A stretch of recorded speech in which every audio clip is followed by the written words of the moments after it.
মেয়েদের স্বাভাবিক ঋতুচক্র সাধারণত 28 দিনের হয়, তবে নির্দিষ্ট সময়ের 7 দিন আগে বা 7 দিন পরে পিরিয়ড হওয়াও স্বাভাবিক। যদি মাসিক হতে 35 দিনের বেশি সময় লাগে, অর্থাৎ নির্ধারিত সময়ের 10 থেকে 15 দিন পর হয় কিংবা 2 থেকে 3 মাস অন্তর হয়, তবে তাকে অনিয়মিত ঋতুচক্র বলা হয়।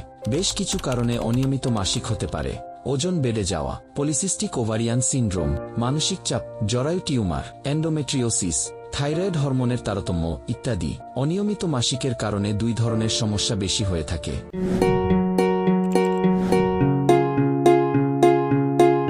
প্রধান সমস্যা হল সন্তান ধারণের ক্ষমতা কমে যায় ও অনাকাঙ্ক্ষিত গর্ভধারণ হয়ে থাকে। করণীয়: অনিয়মিত মাসিক প্রতিরোধের সবচেয়ে উত্তম পন্থা হচ্ছে, যার ওজন স্বাভাবিকের চেয়ে অনেক বেশি সেটি অবশ্যই নিয়ন্ত্রণে নিয়ে আসতে হবে। ফাস্টফুড বা জাঙ্ক ফুড জাতীয় খাবার পরিহার করতে হবে। স্বাস্থ্যকর ও পুষ্টিকর খাবার খেতে হবে। নিয়মিত ব্যায়াম করতে হবে।